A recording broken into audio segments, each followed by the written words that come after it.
রাত 12টা, চারপাশে সম্পূর্ণ নিস্তব্ধতা। বাতাস যেন থেমে গেছে।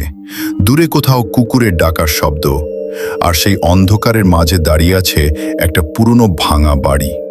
তিনজন বন্ধু সেই বাড়ির সামনে দাঁড়িয়ে। তারা জানে না এই রাতটাই তাদের জীবনের শেষ রাত হতে চলেছে। বাংলাদেশের এক প্রত্যন্ত গ্রাম, নাম শালবনপুর। চারদিকে গাছপালা, পুকুর, কাঁচা রাস্তা।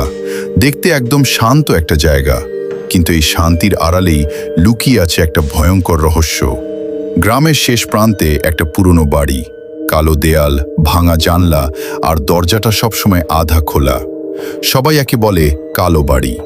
দিনের বেলা কেউ ওই দিকে যায় না, আর রাত হলে তো কেউ ওই পথ ধরেই না। গ্রামের মানুষ বিশ্বাস করে ওই বাড়িতে এখনো একটা অশরীরী আত্মা ঘুরে বেড়ায়। অনেক বছর আগে ওই বাড়িতে থাকতো এক মহিলা, নাম কেউ ঠিকভাবে মনে রাখেনি। তার স্বামী হঠাৎ করে মারা যাওয়ার পর সে একা হয়ে যায়। প্রথম দিকে সব ঠিক ছিল, কিন্তু ধীরে ধীরে সে অদ্ভুত আচরণ করতে শুরু করে। মাঝরাতে চিৎকার, নিজের সাথে কথা বলা, আর কারো সাথে ঝগড়া করার মতো শব্দ। পাশের লোকজন বলতো সে নাকি রাতে কারো সাথে কথা বলতো, কিন্তু সেখানে তো কেউ থাকতো না।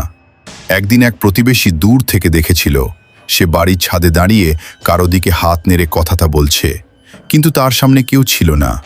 তারপর এক ভয়ঙ্কর রাত, প্রচণ্ড ঝড়, বজ্রপাত, আর সেই রাতে পুরো গ্রাম শুনেছিল তার ভয়ঙ্কর চিৎকার। এমন চিৎকার যা শুনে মানুষের শরীর কেঁপে ওঠে, কিন্তু কেউ সাহস করে কাছে যায়নি। পরের দিন সকালে লোকজন গিয়ে দেখে বাড়ির দরজা খোলা, ভেতরে সব এলোমেলো, কিন্তু সেই মহিলার কোনো চিহ্ন নেই। না তার লাশ, না কোনো রক্ত, কিছুই না, যেন সে হাওয়া হয়ে গেছে। সেই দিন থেকেই শুরু হয় আসল ভয়। রাতে ওই বাড়ির ভেতর থেকে শোনা যায় কান্নার শব্দ, কখনো চিৎকার, কখনো আবার কারো হাঁটার শব্দ। অনেকেই বলেছে তারা সাদা শাড়ি পরা একটা ছায়া দেখেছে জানলার কাছে দাঁড়িয়ে। একজন মানুষ একবার সাহস করে রাতে ওই বাড়ির কাছে গিয়েছিল। পরের দিন তাকে পাওয়া যায় রাস্তার পাশে অচেতন অবস্থায়। জ্ঞান ফেরার পর সে শুধু একটা কথাই বলেছিল, ওর চোখ নেই। তারপর থেকেই কেউ আর ওই বাড়ির কাছে যায় না। কিন্তু সব মানুষ তো একই রকম না। একদিন শহর থেকে 3 বন্ধু, রাকিব, সোহেল আর নাইম, গ্রামে বেড়াতে আসে। তারা শিক্ষিত, আধুনিক, আর এসব ভূতের গল্পে বিশ্বাস করে না। গ্রামের ছেলেরা যখন কালো বাড়ির গল্প বলল, তারা হেসে উঠল। রাকিব বলল, এইসব পুরনো গল্প দিয়ে মানুষকে ভয় দেখানো হয়। সোহেল একটু চুপ ছিল, তার ভিতরে ভয় কাজ করছিল। নাইম বলল, চল আজ রাতেই গিয়ে প্রমাণ করি ভূত বলে কিছু নেই। এক বৃদ্ধ তখন ধীরে বললেন, বাবা, কৌতূহল ভালো, কিন্তু সব দরজা খোলা উচিত না। কিন্তু তারা শুনল না।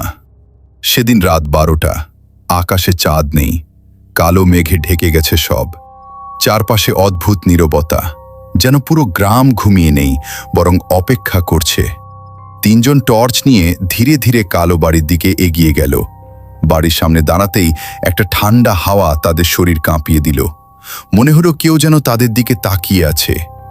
দরজাটা নিজে থেকেই কড়কড় করে খুলে গেল। তারা থেমে গেল। কেউ কিছু বলছে না। রাকিব বলল, হাওয়া লাগছে, ভয় পাওয়ার কিছু নেই। তারা ভেতরে ঢুকল। ভেতরে ঢুকতেই একটা অদ্ভুত গন্ধ, পুরনো, স্যাঁতস্যাঁতে। দেয়ালে ছেঁড়া ছবি, মেঝেতে ধুলা, আর চারপাশে গভীর অন্ধকার। হঠাৎ থাপ থাপ থাপ, উপরে কারো পায়ের শব্দ। 3 জন একসাথে তাকালো। নাইম চিৎকার করে বলল, কে আছে? কোনো উত্তর নেই। তারপর হঠাৎ তাদের টর্চ নিভে গেল। পুরো অন্ধকার। এরপর শোনা গেল একটা মেয়ের কান্না, বাঁচাও, আমাকে বাঁচাও। শব্দটা এত কাছে, যেন তাদের কানের পাশেই। সোহেল কাঁপা গলায় বলল, চল নিচে যাই, প্লিজ। কিন্তু রাকিব বলল, না, এখনই সত্যটা জানতে হবে। তারা ধীরে ধীরে সিঁড়ি বেয়ে উপরে উঠতে লাগল। প্রতিটা ধাপে শব্দ হচ্ছে, থাপ থাপ। মনে হচ্ছে কেউ তাদের পেছন থেকে দেখছে। উপরে গিয়ে তারা একটা দরজা দেখতে পেল, আধা খোলা। ভেতর থেকে কান্নার শব্দ আসছে। রাকিব দরজাটা ঠেলে খুলল। ঘরের ভেতর অন্ধকার। শুধু এক কোণে বসে আছে একটা সাদা শাড়ি পরা মহিলা, মাথা নিচু, চুল দিয়ে মুখ ঢাকা। সে কাঁদছে। রাকিব ভিড়ে বলল, আপনি কে? কান্না থেমে গেল। পুরো ঘর নিস্তব্ধ। তারপর ধীরে ধীরে সে মাথা তুলল। তার মুখ দেখা গেল, তার চোখ নেই, শুধু কালো ফাঁকা গর্ত। তার ঠোঁট কাঁপছে। সে বলল, তোমরা কেন এসেছো এখানে? তার কণ্ঠে এমন কিছু ছিল যা মানুষের না। হঠাৎ ঘরের দরজা জোরে বন্ধ হয়ে গেল। সোহেল চিৎকার করে দৌড় দিল। নাইম পিছলে পড়ে গেল। রাকিব স্থির হয়ে দাঁড়িয়ে, মহিলাটা ধীরে ধীরে তাদের দিকে এগিয়ে আসছে। তার পা মাটিতে লাগছে না, সে ভেসে আসছে। হঠাৎ সে রাকিবের সামনে, একদম কাছে। তার মুখ প্রায় রাকিবের মুখে। সে ফিসফিস করে বলল, অনেক দিন পর কেউ এলো। তারপর একটা ঠান্ডা হাত রাকিবের গলায়। সে চিৎকার করতে পারল না, সব অন্ধকার হয়ে গেল। পরের দিন সকালে গ্রামের লোকজন দেখে কালো বাড়ির সামনে 3 জোড়া জুতা, কিন্তু কোনো মানুষ নেই। তারা খুঁজল, ডেকেছে, কিন্তু কোনো সাড়া নেই। সেই দিন থেকে রাত হলেই ওই বাড়ির ভেতর থেকে শোনা যায় 3 জনের কণ্ঠ, আমাদের বাঁচাও, আমাদের বাঁচাও। আর মাঝে মাঝে জানলার পাশে দেখা যায় 4 জন ছায়া, একজন সাদা শাড়ি পরা মহিলা, আর তার পাশে দাঁড়িয়ে 3 জন ছেলে, চোখহীন, শূন্য দৃষ্টিতে তাকিয়ে আছে। যদি কখনো আপনি শালবনপুরে যান আর ভুল করে রাতের বেলা ওই বাড়ির পাশ দিয়ে যান, তাহলে থেমে যাবেন না, পিছনে তাকাবেন না। কারণ একবার যদি কেউ আপনাকে ডাকে, এই শোনো, তাহলে হয়তো আপনিও আর কখনো ফিরে আসতে পারবেন না।